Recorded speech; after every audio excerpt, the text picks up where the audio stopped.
Hey y'all, welcome back to Cozy One Podcast. This is season 7, where we are dissecting different types of parents and different levels of parenting so we can be better parents, so we can be aware of what we need to tweak a little bit, what we need to get rid of, and what we need to add in. So I hope you guys are ready to be honest, ready to hear feedback and constructive criticism, because that's what it is.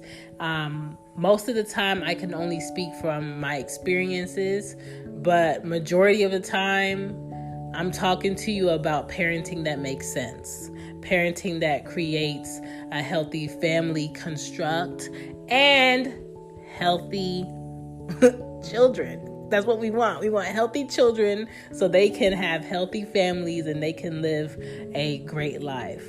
All right, so let's get into this episode. Hey guys, welcome back to Cozy One Podcast. We're at our last parent.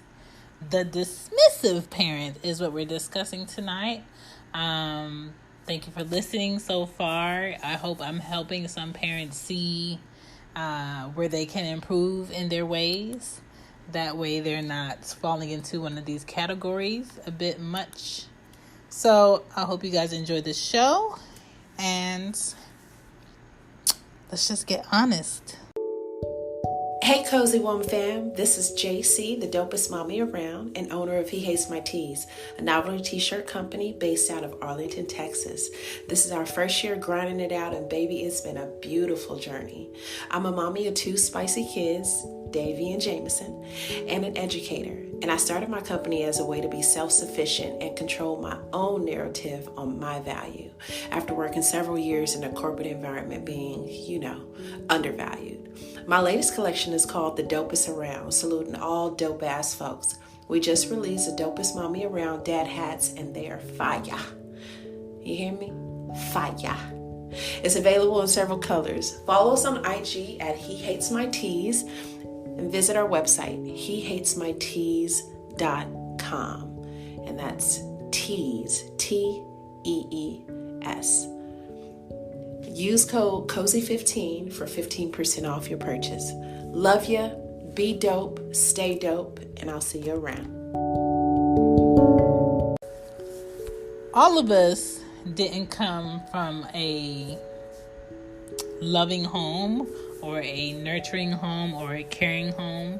Some of us were raised and born into a family or a home where people were living on survival. And when you're living on survival, your main focus is, did you eat? Are you hungry? Do you have a bed? Are you going to school? Do you have the basics? It's not any step higher or any more in depth. It's very surface taken care of. You know what I'm saying? It doesn't help to build your character in a healthy way. What helps building a child's character in a healthy way is love, consideration, compassion, giving, guiding, being nurturing, hugging, being affectionate. Like, all of those help people navigate in the world, communicate better, and also get a sense of self in a better way. So when you have a dismissive parent where they don't like hugs, they don't tell you that they love you, they think the fact that they go to work every day and you have clean clothes and you have a room or you have a bed and you can eat in their kitchen, that you should be fine and you should be happy and excited about it. And that's so far from the truth. There is so much more to parenting than the surface, than the basics. And usually in co-parenting situations or single parent homes, one parent is trying to balance everything: the emotional, the basics, the spiritual, the protecting, and the surviving. And sometimes areas of parenting gets put out more and some gets put out less. So for me, for instance, I'm 90% of the time the parent that's go to. today, for instance, I had to take off a whole day of work so one of my kids can go to the dentist, while balancing the fact that during this COVID, I can't have both of them in the dentist's office. So one of them has to go to camp and the other one has to go to the dentist. Then next week, I have to take another day off because one of them has an allergy testing appointment where only one of them can go to the appointment and the other one has to go to camp. So it's a weird time, and it's a lot harder to balance showing the right amount of compassion, showing the right amount of love when you've been with that child all day. So it's kind of like, when do moms get a break? When do dads get a break? When they are the parent. And sometimes kids don't understand that, yes, I love you. Yes, I care about you. But I need my room to be my room. I need my time to watch TV to be my time to watch TV. I don't want to snuggle up. I don't want to play. I don't want to have you in my kitchen. I don't want help. And if you have sensitive girls like me, they get very offended when you don't want them to be on you or hugging you or laying on you or helping you with the dishes or helping you cooking. And they get really offended. And so for me, it is all a balancing thing. And I don't want to be the dismissive parent where I don't want to be a parent where my child grows up and be like, oh, my mom didn't like hugs. And my mom didn't allow us to kiss her. And my mom, didn't say I love you to us. And our mom didn't just walk up to us and hug us and tell us that she was proud. Like, I don't want that.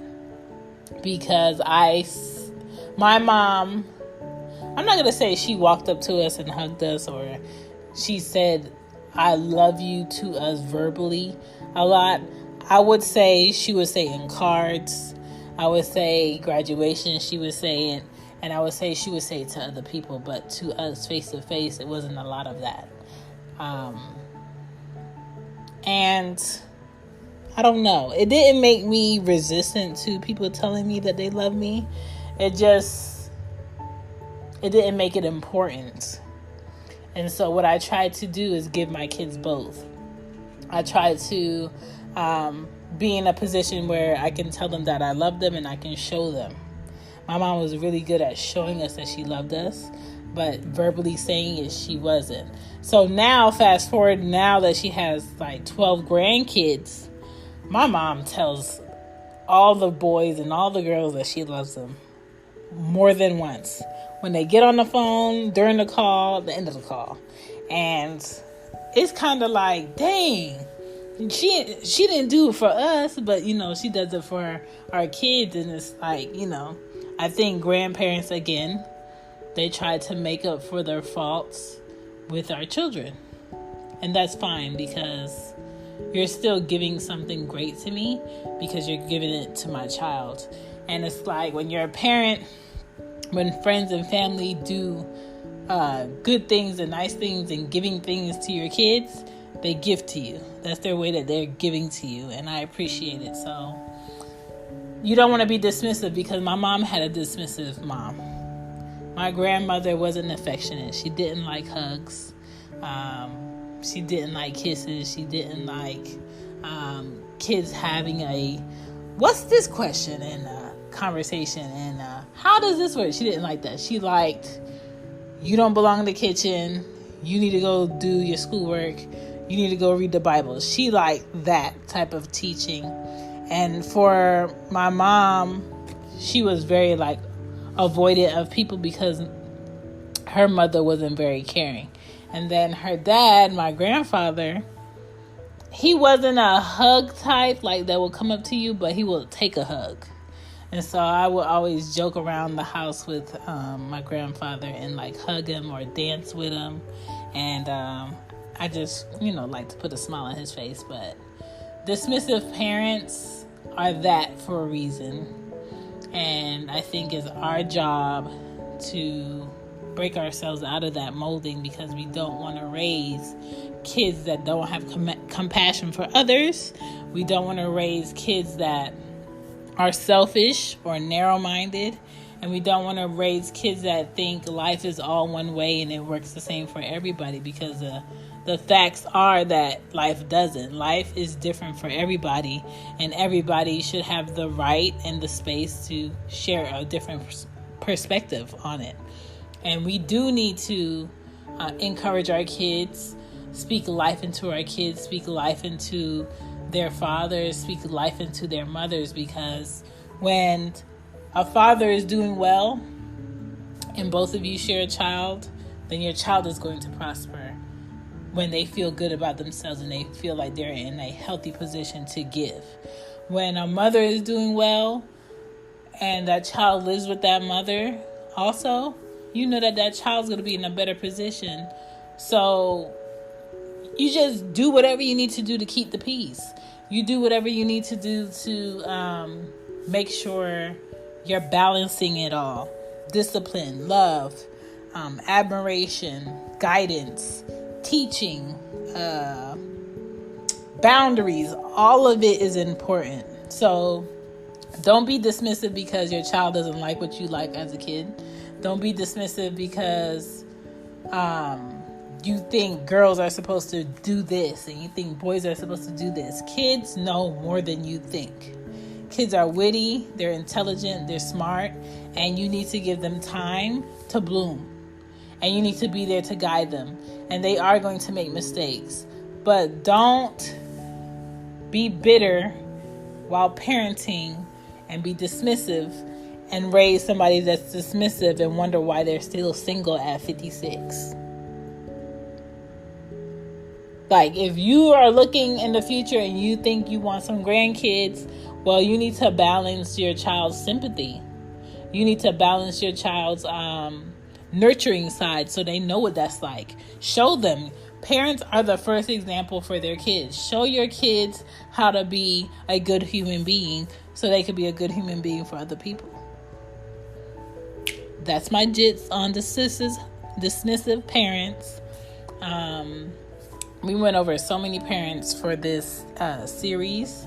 I hope I'm helping some parents out there, somebody do something they're supposed to do, because I don't know. I want a promising future for my children, and I want them to be surrounded with other children who are well-rounded. So do the work, please, as parents. Pour into our kids, be better parents, be a part of the Better Parenting crew.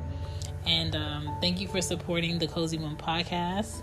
And I have a great series coming up for you guys for season 8.